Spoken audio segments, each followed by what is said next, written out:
I think other guests on your podcast have said this, marketing is really like selling yourself.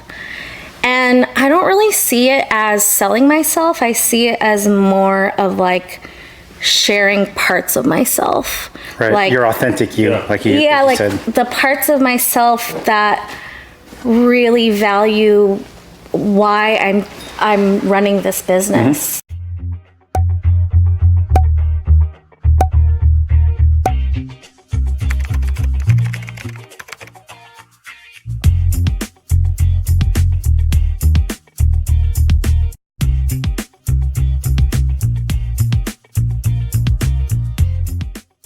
Hello and welcome to this episode of the Ask Valor Masterminds podcast, brought to you by Advanced Services, Fuse Networks, and Warrior Injury Law. My name is Galen. I'm Joe. We're coming at you from the Creative Block Studios in Seattle, Washington. So Joe, before we introduce our guest and have a nice cocktail on this summer afternoon, can you tell everyone how our podcast started, please? Sure. So it first started out as a Facebook group page, which the purpose was to bring business owners together into one spot to kind of ask questions, brainstorm, kind of help each other out in business.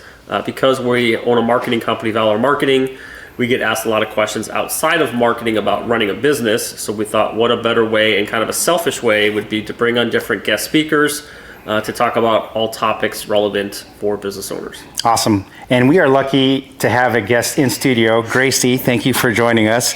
Thank you for having me. Could you please introduce yourself to our audience and tell us a little bit about yourself and your business, please? Absolutely. My name is Gracie Santos. I started Gracie's Pies back in 2020 during lockdown. And then I also co-founded the Pilanky National with my business partner at the time, Jennifer Johnson. And yeah, I think both of those projects are really community driven. And I'm very excited to talk more about that. So for Gracie's Pies, can you tell us what kind of pies that you like to specialize or to make and create for everyone here? Yes, I like to really focus on Filipino-American flavors. So thinking about traditional Filipino dishes and putting my spin on that and making it Filipino-American, because I think even just putting a Filipino flavor in a pie is just already fusion. I'm not really scared of that word. I know some chefs are. I'm not a chef, but like some people are. And so I like to do like Chicken Adobo Pot Pie, Ube Makapuna, Kalabasa when I can, Cassava Blanca. And I think that I really try to do whatever is seasonal. But at the same time, I still do the classics. I still do like experimental flavors where, I did a Girl Scout cookie inspired series when I first started, and basically whatever I want to do, whatever I want to try, hopefully everyone else wants to try and appreciate. What are your, I'm sure you have like favorites or best sellers. What do people always want that you can't take off the menu almost? What other people want? I think it's really the Chicken Adobo Pot Pie. I think too, Ube Makapuna is always a favorite. And I can't always do ube because I want to use the actual tuber when it's in season. And I think others are the classics like apple, pecan. I sometimes try to do a twist on that and use like local miso from Yoka Miso. But yeah, classics and Filipino flavors.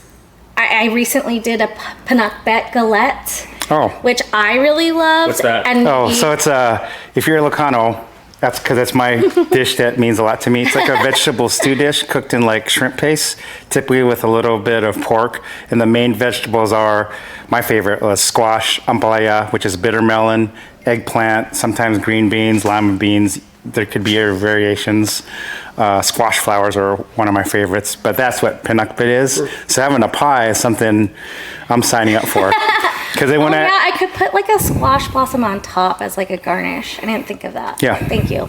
But Pinakbet is really great. And the hard part is getting people to try it if they're not already so adventurous, because there's shrimp paste. I think a lot of people are deterred by like, oh, it's fishy or You've heard of bagoong, right? Yeah, So that's shrimp paste. It's the strong pink one, the alamang bagoong. And so I try to do things like that. I've done like champorado galettes. I've done, you know, I'm really trying to bring Filipino flavors into the mainstream, because like Filipino food should be popular. Like that should be one of the, you know, it should be a main option when people think like, oh, what should I eat right now? What should we order in tonight? And it's like, Filipino should be one of those options that people think of, you know, aside from like Chinese, Italian, like everything else. Right.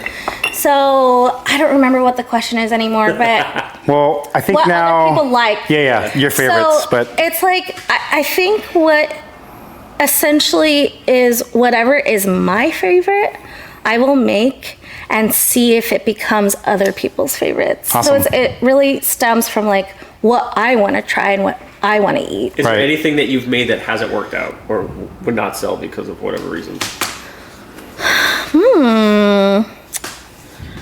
No. well, I feel like there's always somebody that's gonna like it. Okay.